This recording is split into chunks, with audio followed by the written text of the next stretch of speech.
Power thinking में आज का हमारा सवाल है, क्या मैं सुपर प्रोडक्टिव हूं?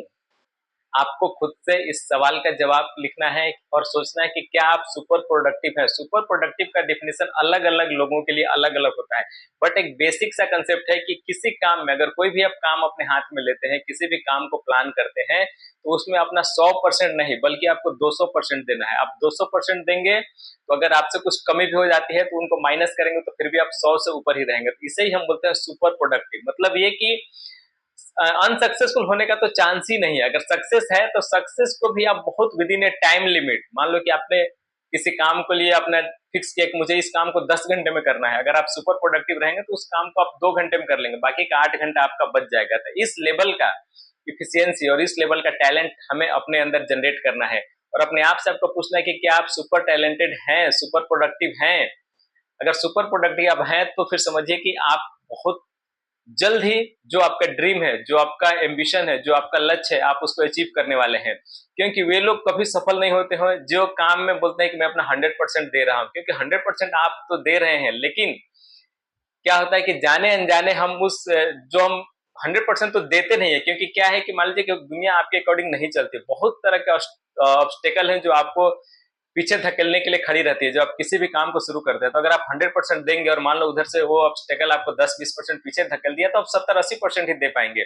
तो हमें हमेशा ट्राई करना चाहिए कि किसी भी काम में हम 200% के लिए ट्राई करें, अपना हम 200% उसको दें, ताकि अगर जो भी ऑब्स्टेकल उसमें आता है, किसी भी तरह से रुकावट आता है, या मान लो कि कुछ हमारे साथ अनहोनी भी हो जाता है और मान लो हमें काम करना है 10 घंटे में, अगर मान लो कि हमारे साथ कुछ अनहोनी भी हो जाता है, अगर हम उस काम को 2 घंटा में ही निपटा के रखे हुए हैं तो हमारा वो टारगेट अचीव हो जाता है उस दिन का।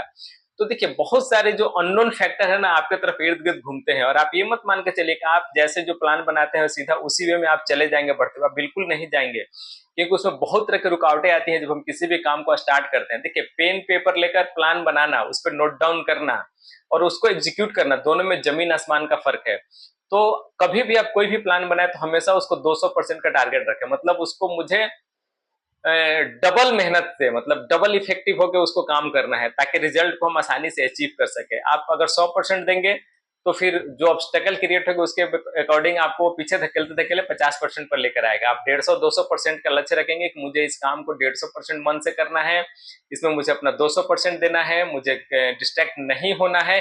तब आप कहीं जाकर कट कुटा के आप 100% सुपर रहेंगे। और सफलता क्या है, जो पर्सन अपने लक्ष्य को जो डिसाइड करते हैं और वो जिस टाइम के लिए उसने स्पेसिफिक टाइम के लिए डिसाइड किया कि मुझे 10 दिन, 10 साल, 2 साल, 5 साल, कोई भी एक पर्टिकुलर आप डेट ले लो कि मुझे 5 महीने में ये चीज करना था। अगर आप उस काम को 3 महीना, 4 महीना में ही आप उसको अचीव कर लेते हैं तो आपको सक्सेसफुल माना जाएगा। अगर आपने 5 महीने का लक्ष्य रखा और 5 महीना भी कर लेते हैं तो भी आप सक्सेसफुल हैं। ऐसा नहीं कि फिर आप सक्सेसफुल नहीं है। तो हमें यही ट्राई करना है कि सुपर प्रोडक्टिव होना है और डबल इफिशियंसी से किसी भी काम को करना है। तो आप अपने से पूछिए कि क्या ये क्वालिटी आपके अंदर है, और ये क्वालिटी बहुत जरूरी है सक्सेस के लिए। अगर ये क्वालिटी आपके अंदर नहीं रहेगी तो आप सक्सेस को देखिए अचीव तो कर लेंगे, लेकिन उसमें आपको टाइम लगेगा। और जैसा आप चाहेंगे, जो फॉर्मेट चाहेंगे सक्सेस का कि मुझे इस लेवल का मिलना चाहिए था, हो सकता है उस लेवल का नहीं मिल पाए। तो अगर हम किसी भी काम को विद इन टाइम लिमिट ही करते हैं, समय के अंदर कर लेते हैं, समय के अंदर ही करते हैं, तब तो उसका इंपॉर्टेंस बढ़ जाता है और सबकी नजरों में आप एकदम से हाईलाइटेड हो जाते हैं कि यस, ये पर्सन ऐसा है जो कमिटमेंट करता है, उससे पहले ही अपने सारे चीजों को कंप्लीट कर देता है। तो हमें उस कैटेगरी में आना है। आज की वीडियो में इतना ही, फिर हम एक और इंटरेस्टिंग सवाल के साथ पावर थिंकिंग के अगले वीडियो में बात करेंगे। तब तक के लिए बाय बाय।